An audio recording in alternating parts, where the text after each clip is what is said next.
হেমলতার মাঝে মাঝে ইচ্ছে করে পদ্মজার মুখটা পুড়িয়ে দিতে। পরক্ষণে নিজের ওপর ঘৃণা হয়, একজন মায়ের মনে কী করে নিজের মেয়েকে নিয়ে এমন ভাবনা আসতে পারে। পদ্মজার হাতে সুচ ফুটালে তার মনে হয় নিজের শরীরে আঘাত লেগেছে।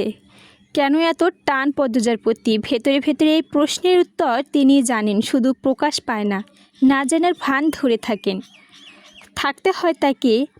আম্মা, আজ আমি রাধি। পদ্মজার প্রতিদিনকার প্রশ্ন। হেমলতা রাঁধতে দেবেন না জানার সত্ত্বেও পদ্মজা প্রতিদিন অনুরোধ করে। হেমলতা বিপদ আপদ ছাড়া পদ্মজাকে রান্নাঘরে পাঠান না। সোনার শরীরে পাতিলের কালি লাগুক চান না তিনি। হেমলতা হাসেন, পদ্মজা মুগ্ধ হয়ে দেখেন। হেমলতা বয়স 36। শ্যামলার চেহারা, দাঁতগুলো ধবধবে সাদা, চোখের মণি অন্যদের তুলনায় বড় এবং কালো। চোখ দুটিকে পদ্মজার গভীর পুকুর মনে হয়। ছিমছাম গড়ন, পূর্ণা যেন মায়েরই কিশোরী শরীর, তবে তারা 3 বোনই মায়ের মতো চিকন আর লম্বা হয়েছে। হেমলতা সম্মতি দিয়ে বললেন, আজ তুই রাঁধবি। পদ্মজা ভাবেননি অনুমতি পাবে। সে আদুরে উল্লাসে প্রশ্ন করল, সত্যি আম্মা? সত্যি। আসরের আজান সেই কবে পড়েছে, দ্রুত যা।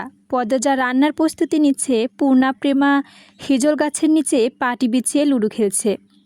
প্রেমা বারবার বাটপারি করা নিয়ে কিছুক্ষণ পর পর তর্ক করছে ওদের মাঝে। সকালে বৃষ্টি হয়েছিল। রান্না করতে গিয়ে পদ্মজা ভেজা মাটির সোদা গন্ধ পেল। মাটির ঘ্রাণ তাকে খুব টানে। মোর্শেদ বাড়ি ফিরে পদ্মজাকে রাত্রে দেখে কপাল কুঁচকে ফেললেন। ঘরে ঢুকে হেমলতাকে মেজাজ দেখিয়ে প্রশ্ন ছুড়ে দিলেন, এই সেরি রাঁধে কেন? হেমলতা নির্লিপ্তভাবে জবাব দিলেন, আমি বলেছি। কতদিন কইছি এই সেরি হাতের রান্ধন আমার না খাইতে? মোর্শেদের কঠিন স্বর পদ্মজার কানে আসে। মায়ের অনুমতি পাওয়ার খুশিটুকু মুহূর্তে ফাটা বেলুনের মতো চুপসে যায়। সে জানে এখন ঝগড়া শুরু হবে। তার আম্মা আব্বা অনুচিত কথাবার্তা মাটিতে পড়তে দেন না, তার আগেই জবাব ছুড়ে দেন। খেতে ইচ্ছে না হলে খাবা না? রাতবেলা না খাওয়া থাকবা মামি? খাবার রেখেও যদি খাইতে না চাও তোমার সমস্যা।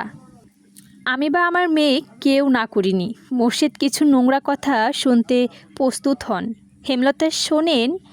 সেলাই মেশিন রেখে উঠে দাঁড়ান। তিনি বুঝে গিয়েছে মোর্শেদ কী বলবেন। আঙ্গুল তুলে শাসিয়ে মোর্শেদকে বললেন, একটা নোংরা কথার উচ্চারণ করলে আমি আজ তোমাকে ছাড় দেব না। পদ্ম তোমার মেয়ে, আল্লাহ সইবে না। নিজের মেয়ের সম্পর্কে এত নোংরা কথা বলার বাবা বলে না। মোর্শেদ নোংরা কথাগুলো হজম করে নিলেন, তবে কিরমির করে বললেন,